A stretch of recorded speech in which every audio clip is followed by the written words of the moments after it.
Hello everyone, welcome back to Mulla's kitchen. ఇవాల్టి special recipe double ka meetha. చాలా టేస్టీగా ఉంటుందండి. కొంచెం క్రిస్పీగా జ్యూసీగా చాలా బాగుంటుంది.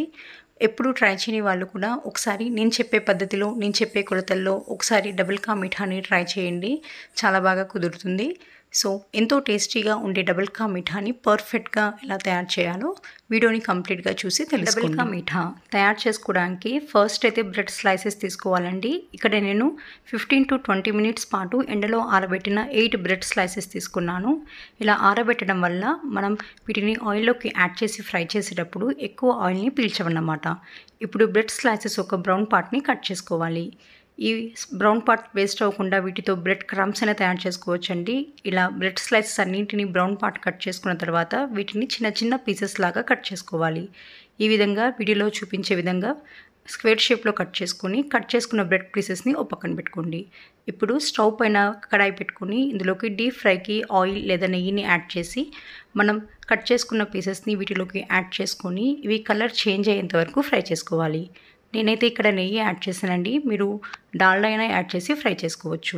ఇలా బ్రౌన్గా ఫ్రై అయిన తర్వాత వీటిని ఆయిల్లో నుంచి తీసి ఒక ప్లేట్లోకి ట్రాన్స్ఫర్ చేసి పెట్టుకోండి. ఈ విధంగా పీసెస్ అన్నింటినీ ఈ కలర్లోకి వచ్చేంత వరకు ఫ్రై చేసుకోవాలి. నెక్స్ట్ స్టవ్ పైన ఒక లోతైన ప్యాన్ పెట్టుకొని ఇందులోకి 3 గ్లాస్ ఫుల్ ఫ్యాట్ మిల్క్ని యాడ్ చేసుకోవాలి. అంటే 750 ml ఉంటుందండి 3 గ్లాస్ పాలు. ఈ 3 గ్లాస్ మిల్క్ 2 గ్లాస్ అయ్యేంత వరకు మనం మంటను మీడియం ఫ్లేమ్లో పెట్టుకొని మరిగించుకోవాలి. కొద్దిసేపటికి పాలు బాగా బాయిల్ అవుతున్నప్పుడు ఇందులోకి కొద్దిగా కుంకుమ పువ్వు యాడ్ చేసుకోవాలండి. కుంకుమ పువ్వు ఆప్షనల్ అండి, ఉంటూ యాడ్ చేసుకోండి, లేకపోతే స్కిప్ చేసేయండి. ఇది యాడ్ చేయడం వల్ల డబుల్ కా మీఠాకి మంచి కలర్తో పాటు మంచి ఫ్లేవర్ కూడా యాడ్ అవుతుందన్నమాట. మీరు ఏదైనా మంచి కలర్ కావాలంటే ఇందులోకి చిటికెడు రెడ్ ఫుడ్ కలర్ అయినా యాడ్ చేసుకోవచ్చండి. ఈ స్టేజ్లో ఇలా యాడ్ చేసుకున్న తర్వాత పాలను బాగా బాయిల్ చేసుకోవాలి. కొద్దిసేపటికి పాలు ఈ కన్సిస్టెన్సీలోకి వచ్చినప్పుడు ఇందులోకి 3 to 4 drops లెమన్ జ్యూస్ని యాడ్ చేసుకొని ఒకసారి మిక్స్ చేసేసుకొని ఇందులోకి మనం ఫ్రై చేసి పెట్టుకున్న బ్రెడ్ పీసెస్ని యాడ్ చేసుకోవాలి. బ్రెడ్ పీసెస్ అన్నింటినీ యాడ్ చేసుకున్న తర్వాత వీటిని ఒక పక్కన పెట్టుకోండి. నెక్స్ట్ షుగర్ సిరప్ తయారు చేసుకోవాలండి. ఇందుకోసం స్టవ్ పైన ఒక లోతైన ప్యాన్ పెట్టుకొని ఇందులోకి 1.5 గ్లాస్ షుగర్ని యాడ్ చేసుకోవాలి. అలాగే 3/4 గ్లాస్ వాటర్ని ఇందులోకి యాడ్ చేసుకుని షుగర్ని కంప్లీట్గా కరిగించుకోండి.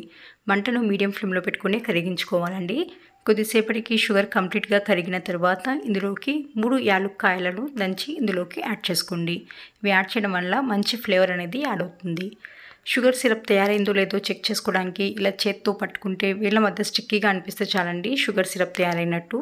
ఇప్పుడు షుగర్ సిరప్లోకి 3 to 4 drops లెమన్ జ్యూస్ని యాడ్ చేసి ఇందులోకి పాలలోకి యాడ్ చేసి పెట్టుకున్న బ్రెడ్ పీసెస్ అన్నింటినీ పాలతో సహా ఇందులోకి యాడ్ చేసుకోవాలండి.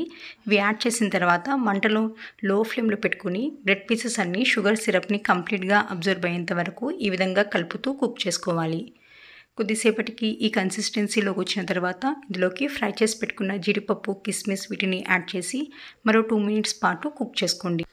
మరీ థిక్గా అయ్యేంత వరకు కుక్ చేసుకోకండి. ఇలా చేయడం వల్ల డబుల్ కా మీఠా కూల్ అయిన తర్వాత ఇంకా థిక్గా అయిపోతుందన్నమాట. సో ఈ కన్సిస్టెన్సీలోకి వచ్చిన తర్వాత స్టవ్ ఆఫ్ చేసుకుని తయారు చేసుకున్న డబుల్ కా మీఠాని సర్వ్ చేసుకోండి.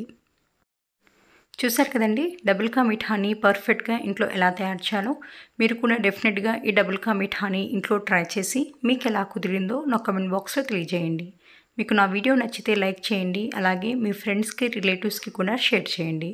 మరిన్ని టేస్టీ వీడియోస్ కోసం ముల్లాస్ కిచెన్ ఛానల్ని సబ్స్క్రైబ్ చేసుకోండి. Thank you.